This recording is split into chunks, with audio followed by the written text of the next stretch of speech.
Following is a commercial program paid for by Bordas and Bordas. The opinion and views expressed belong to its sponsors and are not those of Nexstar Broadcasting Incorporated, this station, or their affiliates or employees.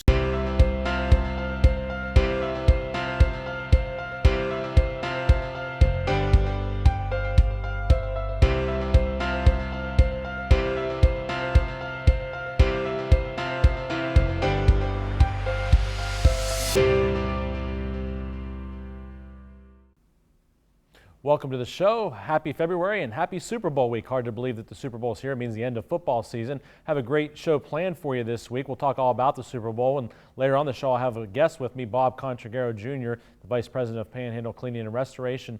But first I want to talk about a couple of usual features I talk about. First, a quote of the week, and I think this is timely and comes from Bob Schaefer, former journalist with CBS and others. And he said, "The truth is the Super Bowl long ago became more than just a football game. It's part of our culture, like turkey at Thanksgiving and lights at Christmas.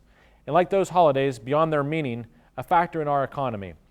And that is so true. I mean, the Super Bowl has become so much more than just a football game. I think when the Super Bowl was initially played back in the 1960s, they could have never envisioned what it would become today, and how companies pay out $5 million or somewhere in that range for a 30-second commercial in the Super Bowl, and how the parties take place every year, annual traditions where people get together, watch the games, watch the commercials, have all their special favorite dishes to eat during the game, and it just really is a part of American culture now. And with all the controversy that surrounded the NFL this year, with the teams standing or not standing for the national anthem, a lot of people have actually forgotten those things that went on back in September and October. Now we are here in February, getting ready for Super Bowl 52, and people are going to be tuning in just like always. I think the ratings will be just the same they always are, because it is part of American culture. So we'll talk more about the game itself a little bit later on the show, but I thought that was a great quote to start off the show this week.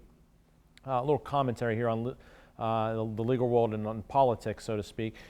First of all, what is our legislature in West Virginia doing right now?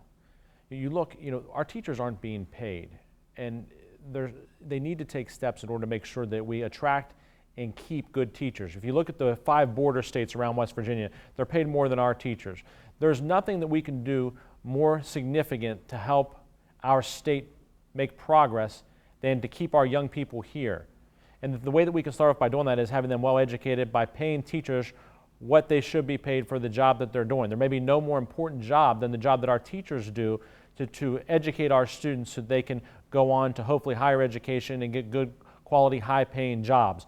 But our legislature, our government hasn't recognized that. And unfortunately, we do have some of the best and brightest that are leaving our state instead of staying here, where they can educate our young people, and those people can go on to do the same in turn when they get older. So I hope that our legislature really takes a look at that and does something about it. Unfortunately, what the legislature is doing is instead listing some of these special interest groups like the NRA, who are proposing now that concealed carry be permitted on colleges' campuses in the state of West Virginia. And it looks like this is probably going to happen. And it's just shocking to me that they're going to allow college students to have concealed weapons while they're in classes in school, while they're in their dorm rooms. The last thing you want is to have an 18, 19-year-old who's been out drinking with friends at night, come back to their college dorm room, get into an argument with their roommate, and now has a gun sitting there with them. It's just a bad idea all around. There may be a place and a time for guns, for those that are hunting, for those that need to truly protect themselves from home invasions, things of that nature. But with respect to having these college kids at that time of their life, having guns in class, having them in their dorm rooms, it's just a bad idea. I've been in college. I know what the types of situations arise, the types of arguments that kids get over very petty things. Maybe this about a boyfriend or girlfriend, or this because a roommate's too messy or something like that. And all of a sudden someone snaps, and instead of saying something or maybe punching them or whatever they may do now, where the worst case is somebody ends up with a black eye, instead there's guns involved. It's just a bad idea all around. Somebody's going to get hurt bad, somebody's going to get killed, and it'll be a huge mistake. So I hope that the legislature really does take a good, long, hard look at this and thinks about the potential consequences. If it was their child, their loved one, would they want that situation to be the one that person's faced with? So I hope that our legislature focuses on the things that we need to be focusing on, which is the economy, paying our teachers what they should be paid, and making sure that our state can do whatever we can possible to attract jobs here, to retain jobs, and to boost our economy so that we aren't continuing to finish last in so many things when you look at the national rankings. So I hope our legislature will do that. We need to take a break. When we come back, I'll have my guest with me, Bob Contraguerro Jr., Vice President of Panhandle Cleaning and Restoration. Stay with us on the Jamie Bordas Show.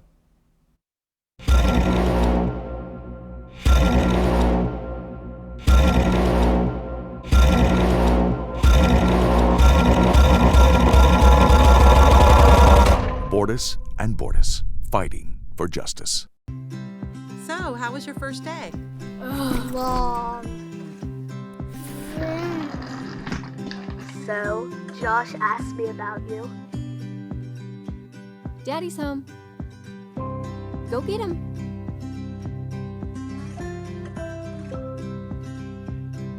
For your home, for your life, for more than 50 years. The Hardwood Specialists, DeNoon Lumber.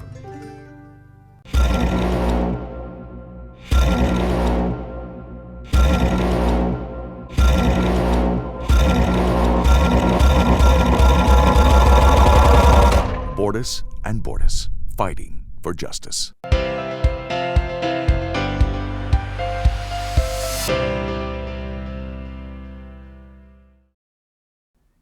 Welcome back to the show. This is my favorite time each week when I have a guest with me, and this week my guest is not only a local businessman, a good friend of mine, but also my brother-in-law, so really excited to have him here. Bob Contraguerro Jr., Vice President of Panhandle Cleaning and Restoration. Thanks for being on the show. Thanks for having me.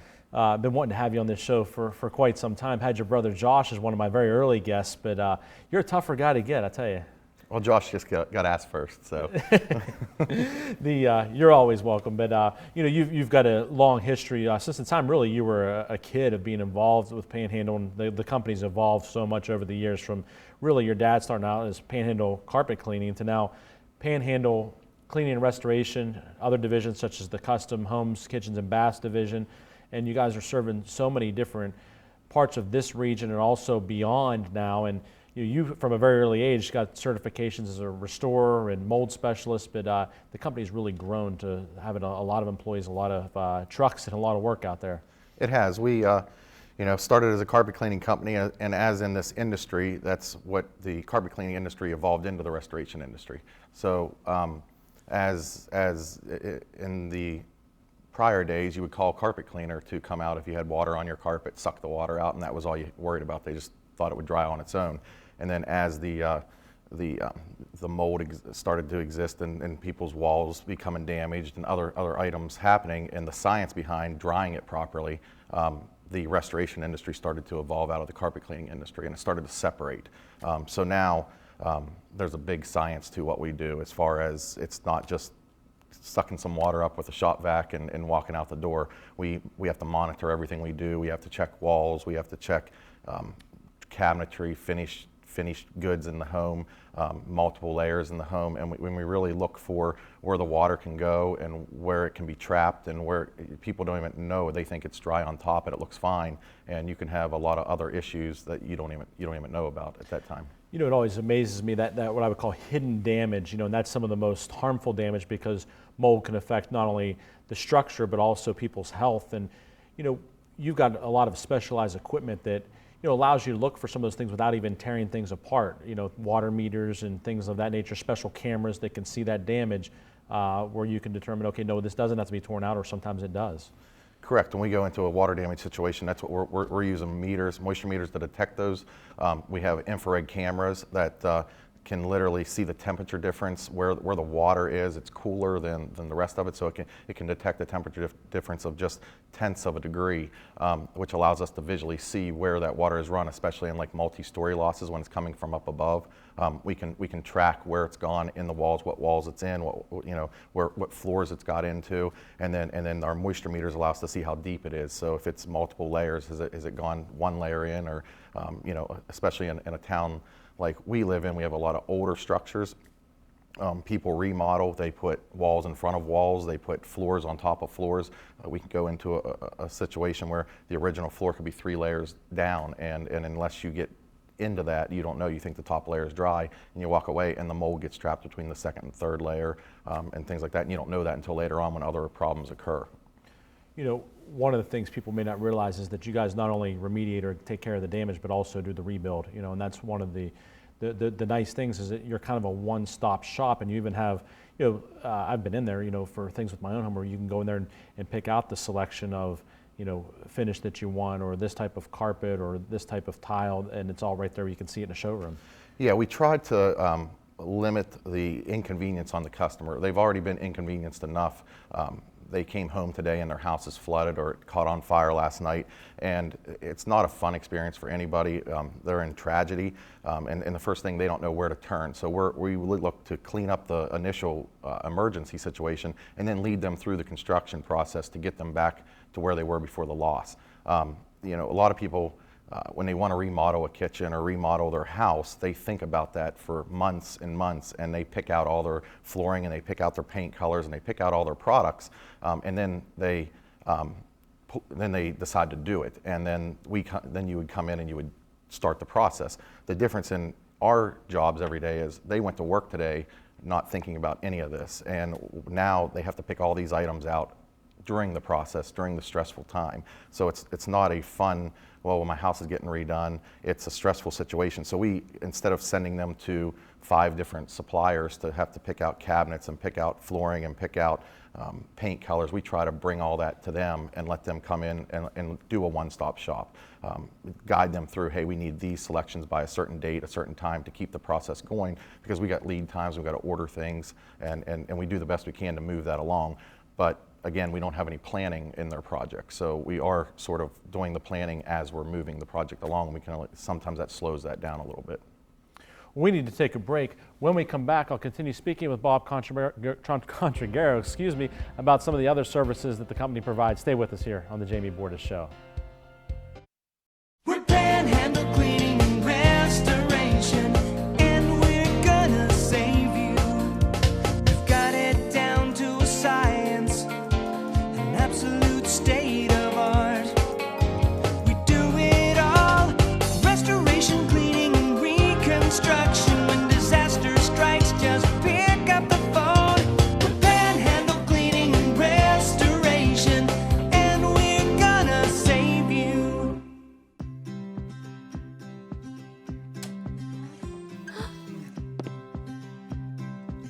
Don't forget to do your homework. All right, Mom.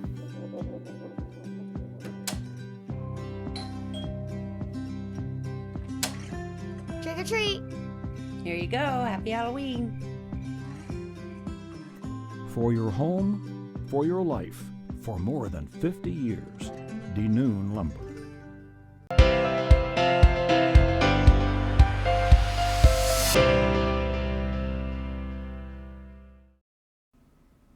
Welcome back to the show. I've been speaking with my guest this week, Bob Contraguerro Jr., Vice President of Panhandle Cleaning and Restoration. We've been talking about some of the services your company provides, but people may not realize that you all do both residential and commercial homes, buildings. It's across the full gamut of services there. Yes, we do homes every day, day to day, every type of residential service, and we do all types of commercial facilities, any type of office buildings. We do industrial. We've done industrial fires in factories. So almost any type of structure that gets damaged or has something that can happen to it, we can repair. One of the things you guys have done too, I know, is gone into places like hospitals, and you have special cleaning agents that you use that can help provide the type of sterile environments that those places needed when they're being restored or there's work being done to them. Yes, we've really gone into the healthcare industry, not only the importance of the restoration aspects of when there's problems in hospitals, but also just general cleaning, like duct cleaning. We clean miles of ductwork a year in many different hospitals just on a routine basis.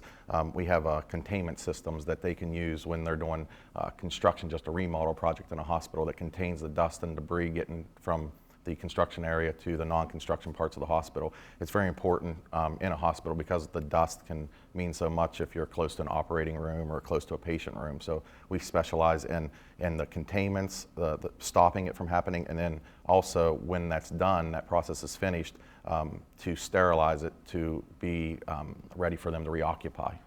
People that drive around the area may have noticed one of the things you all do too is help businesses or facilities to stay open when they have a problem. You've seen these emergency heating systems or cooling systems, whichever it may be, depending on the time of year, that allows places to continue operating during that time. Yeah, that's becoming a bigger part of our business also. I mean, in the emergency disaster business, it sort of stems in a lot of different areas, and we do temporary climate control. You have buildings that lose heat, and especially commercial facilities that have to stay open. We can go in and put temporary furnaces in that provide clean heat. We do temporary air conditioning units in the summertime. A lot of times we need to use that temporary heat or air conditioning in conjunction with a restoration project. If we're drying a loss, sometimes it knocks out the heating system. So we need to warm the structure in order to be able to dry the structure, or vice versa. In the summertime, we got to get the humidity levels down, so we have to condition that space. And we provide all that. We own all that equipment, which allows us to respond quicker than anybody else, and allows us to handle projects that a lot of times couldn't be handled for days at a time. We can handle them immediately. Speaking of different services the company provides, you now have a division called Panhandle Custom Homes, Kitchens, and Baths, which is the non-emergency type stuff, when people just want to do a redesign or remodel the home. And of course, you all did the beautiful set that I have here, built this set with the great woodwork and the paneling and everything that people see here every week, and that's become a part of your business as well. Yeah, that's a part of the business. Like I said, we're already doing the construction work every day on restoration projects, so we look to what fits in there. And so if you just want to remodel your kitchen, or you want to build a man cave in your basement, and you want to build a bar, or do a remodel of your bathroom, we have our own showroom in South Wheeling. It has many different lines of cabinetry, all the way from stock grades all the way to fully custom. We have a wood shop that did the set here. We can build it from scratch, give us a drawing of what you're looking for, and then we have a skilled craftsman that built this, builds it right from your drawing. So we can pretty much handle anything that someone can dream or design. If it's feasible, we can build it. This time of year in the wintertime, besides, cleaning up messes that Santa makes coming down the chimney, there's other, and people may have seen your most recent commercial, but there are other things that happen in the winter. A lot of times, pipes freezing, breaking, and we see a lot with the freeze and thaw cycles that we have here in our area. Yeah, this year it's been it's been a really cold January in the beginning, as everybody knows, and we see a lot of frozen pipes, frozen sprinkler systems. And when they're frozen, it doesn't cause the damage. It's when they thaw out, and if they've broke the pipe while it was frozen. So sometimes people don't know that while they're frozen that they got a problem, and then when they leave, and then it gets to 30 degrees that day, and it starts to thaw, and then it lets loose and floods their home or business. So we've seen a lot of that early this year. Back a couple years ago, there was a really cold winter, and we've seen a lot of that then. So whenever it gets into the single digits, you really got to start watching that. What can people do to try to help with that? You can, the biggest thing is if you know it's going to be forecast to go into the single digits or below zero, to leave some water run. That's the biggest thing. Just leave a kitchen sink faucet run on a slow, steady stream or a drip. The water running through the pipe will keep it from freezing. Also, we see people that have properties that are either for sale or they're vacant. They set their thermostats too low. They think if they set it at 45 degrees, it's still above freezing. That heat that radiates out at 65 and 70 degrees, that gets into the walls, and that really protects those pipes. So if you have something that's vacant or for sale, or a rental property that's vacant, don't set the thermostat down below 50 degrees. You should keep it 55, 60 degrees, even though no one's living in it. People may see your trucks driving around the area, see your commercials to say the official restoration company of the Mountaineers. You have a big partnership with WVU. Of course, Bob Huggins, Dana Holgerson appear on some of your commercial spots. And that's really been a big and important partnership for you all. It has been. It's a true partnership. We do a lot of work with the university, with the hospital system. We've gotten to know the coaches fairly well in what we in the different partnership and the advertising aspects that we work with them in, and it's a fun partnership. So we really support them 100% in everything they do. They support us, and it's a true partnership. It's not just those guys getting out there being spokesmen for us. When things happen at the university or at the hospital, we're the company that they call. So it's a true partnership. Of course, with two of your brothers, Tommy and Josh, having played football at WVU, of course, it makes a nice fit naturally there as well for them, I'm sure. It does. It's nice to go root for those guys, and it makes it fun on the weekends and watching those guys. Well, I appreciate you being here on the show today, and thanks for all you do in the community. I know you guys are involved in so many charitable works and community organizations. You're on a number of boards, and you give of your time and your money to a lot of places, so thanks for all you do. Appreciate it. Thanks for having me on the show. Thank we you. need to take a break. When we come back, I'll be talking sports, especially the Super Bowl. Stay with us here on the Jamie Bordas Show.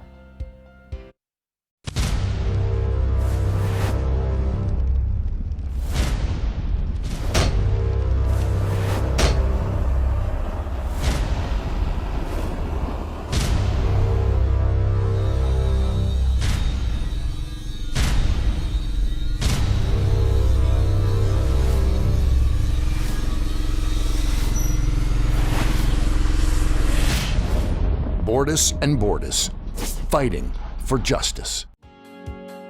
Disasters happen. Pick the team that takes care of them all. Powered by offices in Wheeling, Morgantown, and Pittsburgh, Panhandle Cleaning and Restoration is ready to handle any size emergency at a moment's notice. We have the right people, knowledge, and equipment to respond 24 hours a day. I'm Bob Huggins. When disaster strikes your home or business, tell your insurance provider you prefer the restoration company the Mountaineers call, Panhandle Cleaning and Restoration.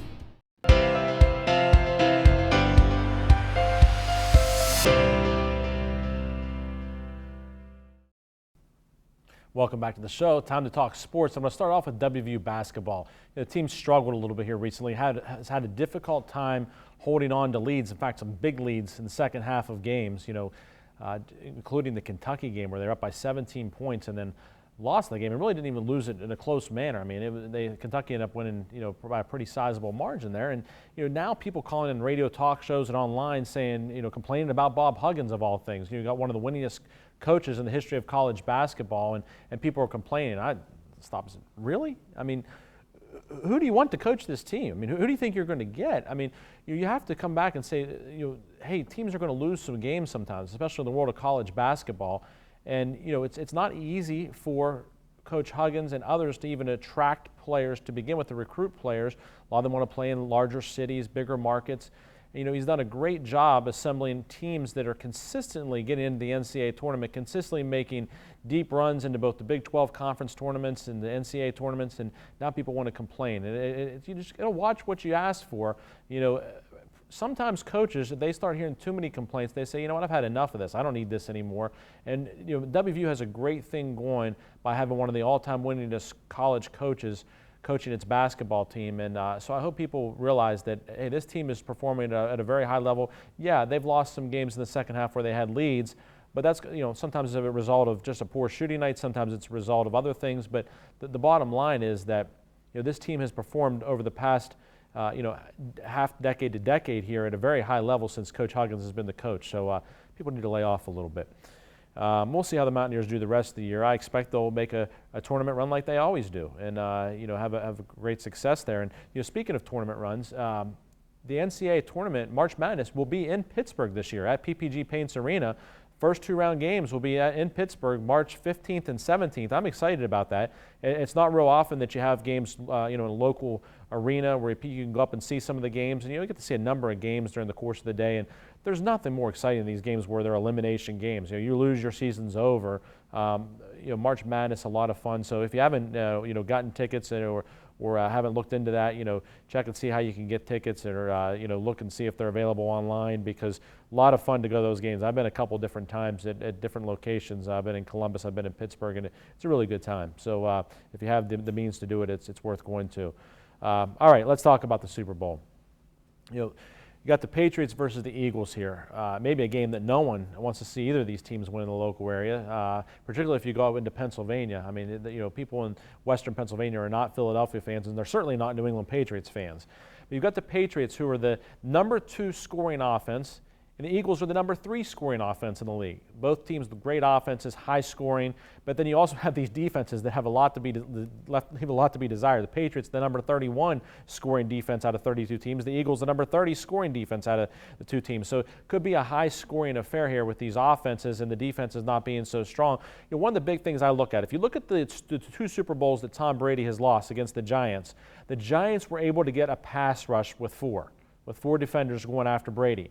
They didn't have to send all kind of blitzes, and that way they're able to have guys in coverage, but also we're getting pressure on them with only 4 guys. So look for early in the game to see whether or not the Eagles are able to get pressure with only sending 4 guys. If they can, that could allow them to have an opportunity against this Tom Brady-led Patriots team.